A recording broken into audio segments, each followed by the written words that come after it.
Hi everyone, I'm Rick Barron, your host, and welcome to my podcast, That's Life, I Swear.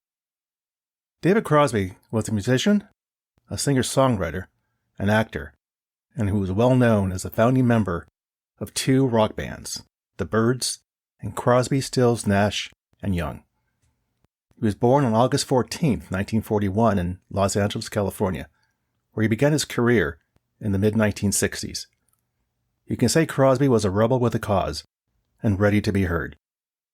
Let's jump into this. To those who were very strong followers of Crosby's Twitter account, his death came as no surprise. What I didn't know, he was a very avid user of Twitter. In one of his last tweets, he made a joke regarding heaven. And he said, "I heard the place is overrated. Cloudy." So much like David Crosby. So who was this guy? What was he all about? He grew up in a musical family and began playing guitar and writing songs at a very young age.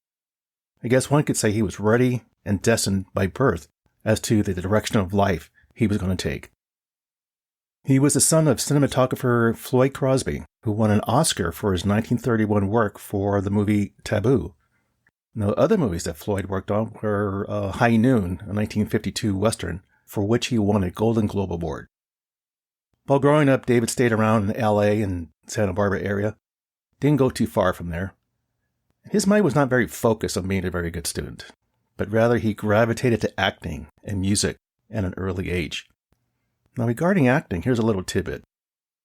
You may not remember, but David played a bit part as a pirate in the 1991 movie Hook by Steven Spielberg. His character's name was Tickles. David dropped out of Santa Barbara City College to pursue his dream, which was a career in music. It was during the radical 60s that he became involved in the commercial folk music scene. He got a break pretty soon, and he joined up with Les Baxter's Balladeers, sort of a country-style music, sort of like the Lime Riders or the Kingston Trio, if you will. In 1964, he created the band called the Byrds with Roger McGinn and Chris Hillman.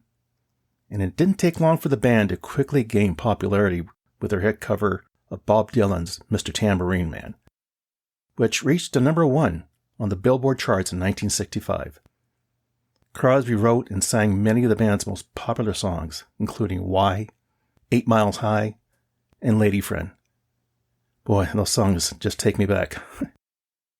Like many bands, personalities and egos just got in the way. It finally reached a boiling point in October of 1967 when Roger and Chris drove their Porsches to Crosby's Beverly Glen house and fired him from the Byrds. For David, this moment was just a small bump in the road. He was a guy who never allowed bad news to rent space in his head. After leaving the Byrds, Crosby formed a new band with Stephen Stills and Graham Nash called Crosby, Stills and Nash. The band released their self-titled debut album in 1969, which included hit songs like The Marrakesh Express and Sweet Judy Blue Eyes. The band's harmonies and political activism made them one of the most popular and influential bands of the late 60s and 70s. In 1970, the group added Neil Young to the lineup, and then they became Crosby, Stills, Nash and Young. The group released several successful albums, which included Deja Vu and Four-Way Street, and went on to a long list of very successful tours. The group's music and message of peace and social justice resonated with a generation of young people during the Vietnam War. It did with me. Crosby, Stills, Nash and Young released several albums and singles including Ohio and Southern Cross. They were known for their powerful live performances and politically changed songs, often addressing issues such as the Vietnam War and environmentalism. There was a time where Crosby went solo for a while. He did pretty good. He released several albums, including If I Could Only Remember My Name, Crosby and Nash, and Wind on the Water. He also made appearances in films and television, including the documentary The Byrds, Wasn't Born to Follow, and the television show The Simpsons. Unfortunately, Crosby had a very tumultuous personal life, including struggles with drug addiction and legal problems, just as Crosby, Stills, Nash and Young's popularity started to take off. In the 1980s, he was arrested several times on drugs. Later, he was arrested in a Dallas nightclub and charged with the possession of a .45 caliber handgun and a pipe he used to freebase cocaine. Crosby was finally convicted on weapons charges and served 5 months of a 5-year sentence in 1966. David didn't hide it. He was an open book about his heavy addiction to cocaine and heroin. During his long career, he and the band collaborated with a wide range of musical artists, including people such as James Taylor, Phil Collins, and Jackson Browne. We're talking about some major artists here. He was also inducted into the Rock and Roll Hall of Fame twice as a member of both the Byrds and Crosby, Stills, and Nash. Crosby had a deep respect for Bob Dylan, but it wasn't right away. He didn't really care for Bob Dylan's vocals at first.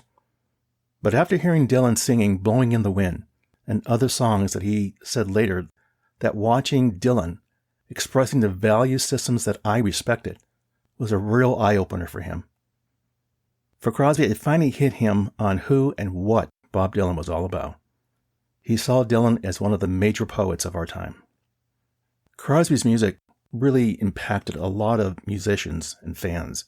His songwriting, harmonies, and guitar playing have been praised as some of the most innovative and influential of his time. A song he co-wrote, Wooden Ships, reveals his songwriting skills.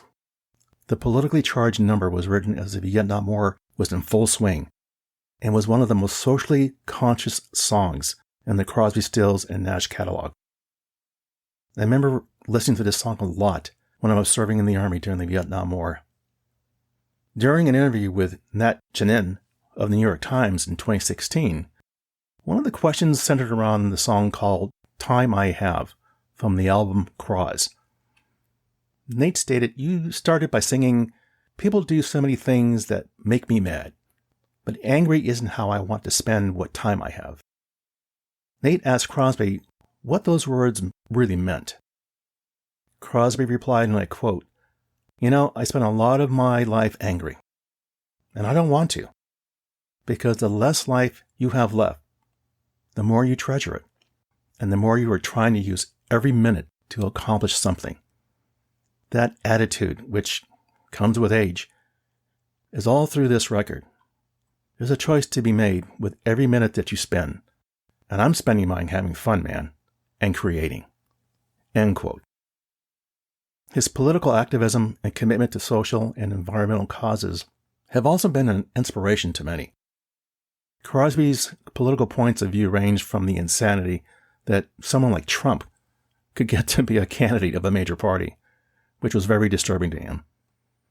As I said earlier, he was quite the Twitter user, and the records show that he had tweeted about 80,000 times since joining in March of 2011. With Crosby being so outspoken, he never censored his tweets, and the guy was straight to the point with his thoughts, whether you liked it or not. He loved the interaction with fans and those who hated him. Crosby tweeted about topics ranging from George Santos, the environment, and COVID-19. One of the last tweets on the day of his passing, he showed his disdain with a tweet and a photo of the Republican reps Matt Gaetz, Marjorie Taylor Greene, and Lauren Boebert, with the text, "Rampant self-interest." Well said. David's life and career are an example of the heights of success, the depths of addiction and personal struggles, and the resilience and creativity that can come with survival. His influence on music and culture will be felt for years to come. As the music world was saying goodbye to David Crosby, Graham Nash posted on his Instagram account sharing the news of his longtime collaborator's death and reflected on their decades-long friendship. The quote is long, but here's part of it. "I know people tend to focus on how volatile our relationships have been at times, but what has always mattered to David and me more than anything was the pure joy of the music we created together, the sound we discovered with one another, and the deep friendship we shared over all those many long years." End quote. If you go to Graham Nash's Instagram account, that quote is right next to a black and white vintage photo of his guitar case. next to another that bears Crosby's name. What can we learn from this story? What's the takeaway? Well, Crosby was a rebel, no doubt about it. He lived a life many of us wish we had the courage to attempt. Well, he didn't attempt it, he did it. Good or bad. Graham Nash and Stephen Stills had words of remembrance for Crosby. Nash said, "David was fearless in life and in music. He leaves behind a tremendous void as far as sheer personality and talent in this world." For Stills, he said he was without question a giant of a musician, and his harmonic sensibilities were nothing short of genius. Crosby had many quotes, but one I think sums up how he looked at the remaining years of his life.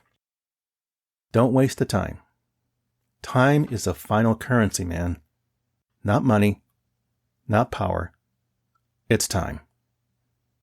Well, there you go. That's life, I swear.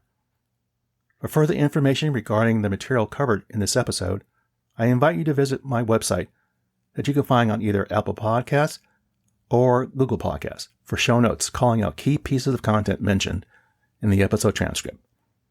As always, I thank you for listening. Be sure to subscribe here or wherever you get your podcasts so you don't miss an episode. See you soon.